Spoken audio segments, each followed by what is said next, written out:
Welcome to ReThink Revealed, a podcast series from ReThink Productivity that will delve into the minds of our productivity specialists to ask the deepest of productivity questions.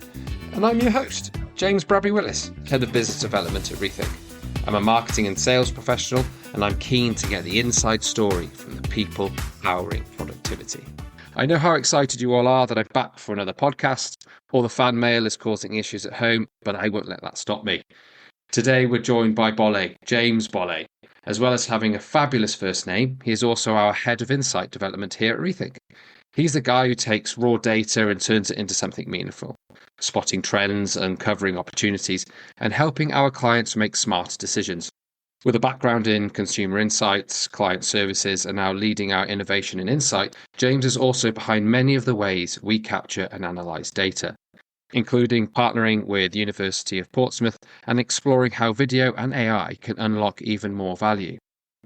Outside the world of productivity, James plays in a rock band and is currently training a puppy, which, depending on the day, might be the tougher challenge. In this episode, we'll explore the arts of data analysis and how businesses can transform numbers into action. We'll dive into the quality control, the tools we use, including AI, and what the future of insight might look like. If you've ever wondered how we make sense of the thousands of data points we collect and turn them into something that actually drives change, this episode is for you. So let's get into it. Hey James, how you doing? Yeah, great. Thank you, James. Very well today. I've just had my oven fixed so I can cook dinner again. I'm very happy. You could feed the family, which is always a bonus. So James, let's get cracking. Based on a bit of a little introduction so we can get to know you a little bit better, can you tell us a little bit about your background and what led you to the epicenter of data and productivity that is ReThink? Well, you summed up my background pretty well, James. I think my entire career has been a quest to help people make better decisions based on data. And the thing that really has inspired me throughout that is the idea that I'm helping people understand their situation a bit better and find their own way. So that started in market research. The long story short, I actually chose to get into market research because I did a statistics degree and I knew I wanted a job where I could use my skills to help people make interesting decisions. That led me into customer experience, where I worked for 10 years, again with data, helping to understand why people behave the way they do. And that led me into employee experience, where I was, again, running surveys to help people understand their culture and how people felt about working in their businesses. And it was when I was working in customer experience that I met Sue and Simon Heddo from ReThink Productivity. Sue was a client of mine when she worked at Boots and then became a colleague. And when a role became available at ReThink, kind of in 2023, it was a chance that I jumped at because I'd done some freelance work with Sue and Simon previously, lots of interesting data in an interesting area, and we really can turn on lights for our clients so they can find their way. It's that motivating factor of helping people understand what's going on is a big win for me. So yeah, jumped at the chance then. And then, the thread that's gone through everything is how to use data to make those decisions and help people understand what to do. So that's what led me here. And I suppose from that respect, what is the most rewarding part of your role? Well, it's when we really do help people find their way. So a few examples. Recently, we were working with a business where their managers were doing lots and lots of admin and lots of emails. So using AI, large language models, to analyze the notes that our productivity consultants had taken on the admin work and the emails that were being sent to help understand what's creating that traffic, to help them maybe reduce the admin load on their managers.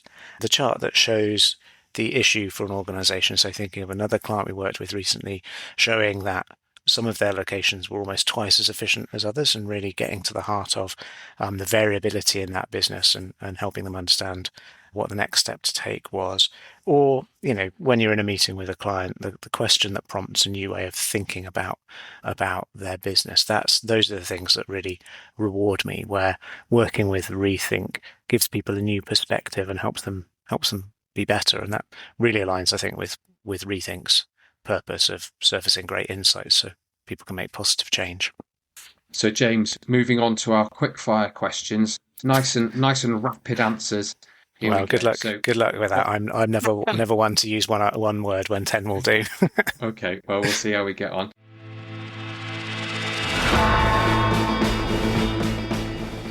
We got AI, guitar solo, or coffee. Which one saves your day more often? Well, I don't drink caffeine, so it can't be coffee. Guitar solos. Honestly, I'm a bassist, and I spend my life trying to stop guitarists' solos so we can get on with the actual meat of the song. So I'm going to have to say AI. I think in this case, probably something that I do use day to day. Often it's a solution looking for a problem, but I think there are lots of really neat ways that you can use AI. And yeah, I'm going to say AI. Thank you. What's your guilty pleasure in Excel? Color coding cells, building formulas, or hiding columns? It's simple as VLOOKUPs. I love them. Okay, fair enough. Yeah, good VLOOKUP. It is quality, actually. Which is harder to train, AI models or puppies? Well, I mean, unfortunately, it turns out you can't just tell a puppy something once and then it understands it. You have to repeat it over and over. So probably puppies, but the truth is, I don't know about training AI models. That there are so many costs associated with AI on top of training the models. I feel like actually training AI is the least of your problems on AI. So I'm going to say puppies. I'd agree with you on that, to be fair. Puppy training is very difficult. So moving on to the general discussion then, James. So you lead ReThink's insight development. Can you walk us through what that actually involves from a day-to-day and from across a project perspective? Yeah, of course. I mean, the real heart of what ReThink productivity do is based around collecting data. Wherever that data is, wherever people are doing processes, we can go and collect the data. And we have a team of superstar productivity consultants who collect that data using our ReTime apps. And, that's the heart of the business, always has been and always will be. But then you need to figure out what are you going to do with that data. And something that ReThink is really strong on is the level of quality control, kind of the number of checks that go in on top of that data. This isn't people just kind of bashing a clock and then we send that raw data to our clients. It will be checked by the productivity consultants themselves. It will be checked by the project manager, and then somebody from the analysis team will check it a third time. So we can be absolutely sure that when we've got data to analyze, it is of the highest quality. Part of my role is participating in that, but also because I'm head of insight development and not just head of insight, it's also thinking about how modern technology such as AI could complete some of the narrow and routine checks instead of people having to do it. So once the data's been checked, it needs to be organized and analyzed, and that's the heart of the role, really. So day to day, I will be doing analysis on client data with Jamie and Sue. I'll be working on the processes that we use to do that client analysis. So thinking about how to simplify the analysis routines and maybe productize it so that it gets easier and easier. And then I'll be doing client work as well. So throughout my career, while I've worked with data, one of my skills is facilitation of meetings. So when clients need workshops, whether it's process mapping, whether it's customer experience mapping, whether it's just working through the data and coming up with action plans, I also facilitate that. So, the majority of my time is analyzing data and thinking about our processes with smattering of client work on top of it. So yeah, that's what I do day to day. And it's, on a project, I'll be involved at the beginning in terms of helping understand how we're going to organize the data once it's collected and making sure the project's set up right. And then right at the very end in terms of cleaning, organizing and analyzing that data. Yeah, great. So, I think you've already answered this question. Is like once you've captured the data, you've mentioned the key steps you take to transform it into something meaningful and actionable for clients. But is there any ways that you and your team have developed ways of analysing data? Can you share how things like video analysis and partnerships with University of Portsmouth are helping shape the future of what we do? Yeah, absolutely. We talked about organising and charting the data. When I began with ReThink, that was done ad hoc per project. We now have a set of templates that we use, and fixed visualizations and set ways of getting the data so that we can fulfill those visualizations, which has made us more productive. But we're also thinking about, how do we build, and again, using modern technology, how do we build databases using the right programming languages, Python scripts, built on SQL databases, and BI tools to automate all that kind of stuff. And,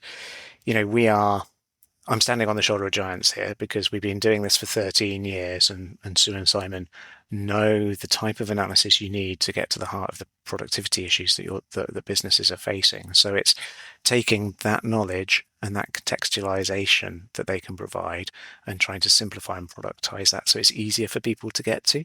I mean, there may be a world some years hence where people don't need a presentation from ReThink because we've built a system that can take all of our retail knowledge, all of our productivity knowledge, and automate it alongside the data. We're obviously some way from that right now, but that's the world we're thinking about. Is once it's organized, it's not just about visualizing it, it's about interpreting it and contextualizing it. And we've got 13 years of data that helps us to do that. And that's where partner organizations have been really useful. So we've run a knowledge transfer partnership with the University of Portsmouth, who you mentioned, and our colleague Rushan was our associate on that project. He's now a full-time employee at ReThink, and his project was looking at how can we use some modern techniques in order to yield value from that historic data. So you could argue maybe a study from 13 years ago isn't relevant given modern technology and given what's happened since the pandemic. But if you are a business thinking about how efficient you are or your productivity, it is useful to know what the ReThink database shows you from the last 5 years in terms of how other similar businesses are more or less productive and what techniques and tools they use that make them so. Because it's not just knowing that you spend 10% of your time with your customers that's useful, it's knowing how that compares with your competitors, how they free up more time to work with customers, and how you can do it as well, that kind of tells the real story. So the focus is always on that.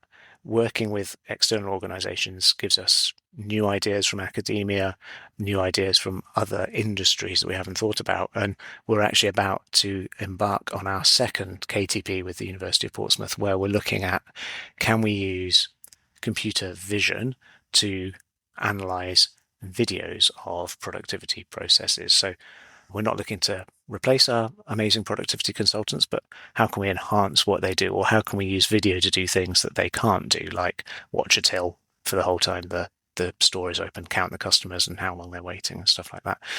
We're looking at how we can do that. And, we're a relatively small business. We don't have that expertise in our organization, and partnering with people like the University of Portsmouth enables us to take huge leaps forward in those types of projects that we wouldn't be able to make on our own.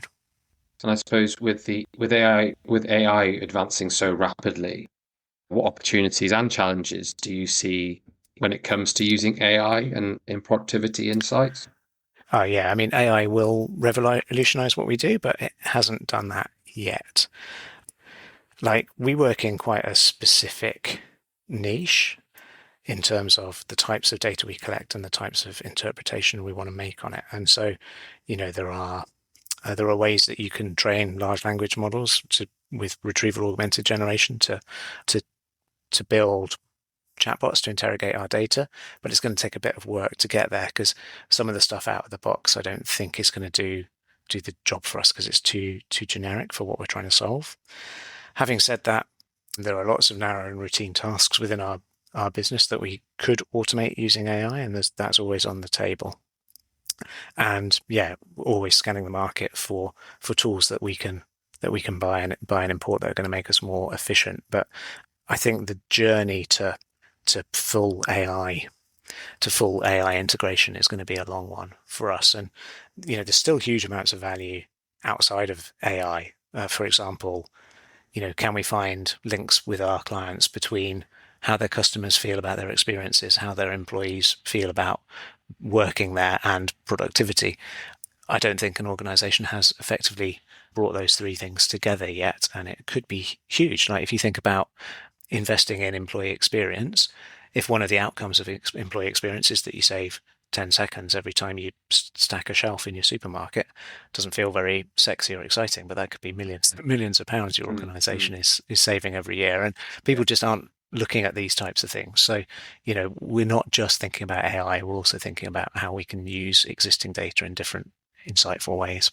Do you have, without obviously naming names, do you have any examples that you can think of at the top of your head that you have projects where, it seems like a small little change or something that we've recorded has made such a big impact? And by going through the data, all of a sudden this picture emerges of a quick win or low-hanging fruit that can be plucked. Can you think of anything? Well, I'll give you, this is kind of off the top of my head, I'll give you a couple of examples. One is not about quick wins, but it's about the link between customer experience and productivity. Like, we were working with a well-known quick service restaurant, and we discovered that the average pace, the average effectiveness with which people worked in their stores was correlated with their NPS score, their Net Promoter Score, so the rating of how likely their customers were in those stores to recommend going there. And we put that down. Our hypothesis for explaining that is because better managers get their teams working more efficiently and make their customers happier, rather than there being a direct link between you work more efficiently, your customers will be happier. But that type of insight then enables different thinking in that organization in terms of, okay, well, where do we focus our time and our training? And if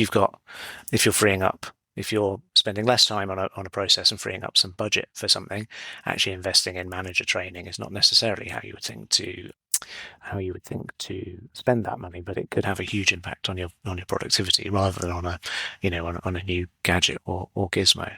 I think in terms of quick wins and small changes, there are quick wins in every presentation that we do.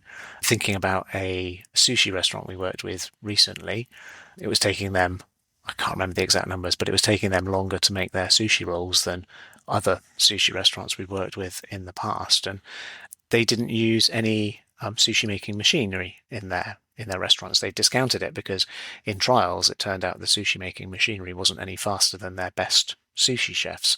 But guess what? Not all of their sushi chefs work at the same pace as their best ones.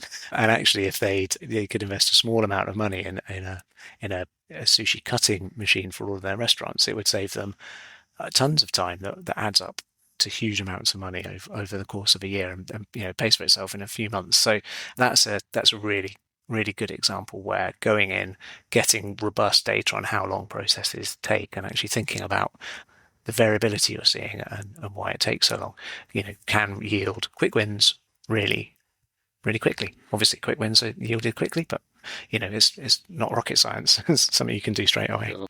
I always find it interesting when you see latest technologies coming out, or quite often solutions finding problems, particularly if you go to big shows, just using the data that we can capture.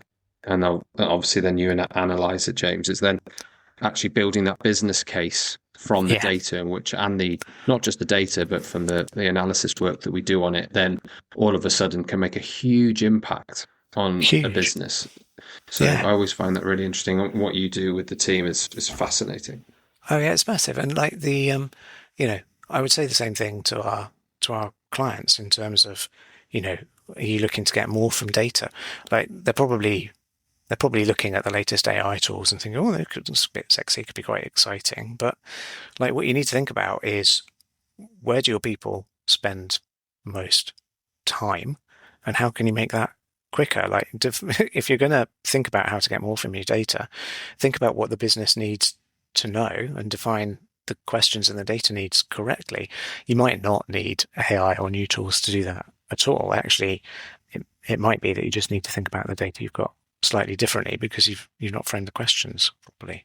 So yeah, that's always kind of my advice for people looking to get more from their data. And we see it all the time, like in this sushi example. Yeah, there's a piece of technology that could help cut the sushi quicker, but this isn't a groundbreaking technology. This is something that's been around for a while.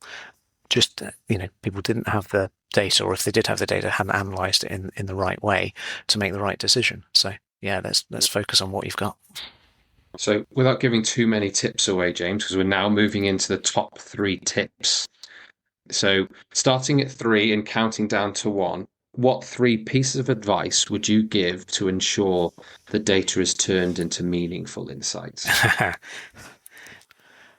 Can I subvert the question, James? Because I don't think I think I need to start with number 1, because number 2 and number 3 might not make sense. So, Okay, I mean, you totally revolutionise the way we do this podcast. Go for it, James. Well, We'll start at 1 and go to 3. I'm not one to criticise a format, but I just It's all good. It's all good. I'm flexible enough to change the numbers around. Like, I don't want to sound like Donald Rumsfeld, but you need to know what you know and know what you don't know. That's the number 1 tip. I mean, it kind of links to what I was just saying before. Like, if you don't know the types of information you need, the types of questions you need to answer for your business, then you can do all kinds of analysis on your data, but you're not actually making any difference to the organization. It's all a bit pointless. It's a bit like a 5-minute guitar solo in a pop song. It might be nice to play and a few people might get it, but it's not really adding any value. So yeah, figure out what you know, what you don't know, and what you need to know, and then figure out what data gaps you've got would be tips 1 and 2. And tip 3 is, once you know those things, really focus on how your data is organized and how it's structured for analysis. It's not sexy, it's not exciting, but if your data is all over the place in different databases, not properly integrated, it's difficult to find, then it's valueless, because you're not ever going to be able to analyze it effectively. So yeah, counting back down, structure and organize your data in light of the gaps that you have and what you need to know. Those are my top 3 tips. No, nice. I think that last one particularly is, people probably don't realize that they've gathered lots of useful data already. It's just how it's been organized and where it is just makes it impossible to then analyze it. Yeah, and even in every business, if you're listening to this and you work for Starbucks, like, clearly you've got loads of data and it will be all over the place. But if you work if you run your own coffee shop on the high street in your town, you've got 1 branch, you've still got loads of data and it's still probably all over the place, and you can't make the most of it unless you've thought about what you need to know and how can you structure it to answer those questions. So that's my advice for everyone. No, thanks, James. That was some useful and really interesting points that you've come across there, and that wraps up ReThink Revealed. Can you believe it? How emotional are you feeling right now? I'm very emotional. I mean, I'm a bit worried that I've done my normal, which is to give 5-minute answers instead of 1-minute answers, but I've enjoyed it very much. No, it's all good, man. It's nice to speak to you, and we'll catch up with you very soon. Take care. Thank you, James.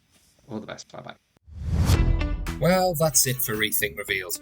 I hope you found it insightful, and like me, you learned something new. You can find great podcasts from ReThink Productivity on our website, which I'll link in the show description along with the music we used today. I'll hopefully catch you again soon for the next episode of ReThink Revealed. Until then, bye-bye.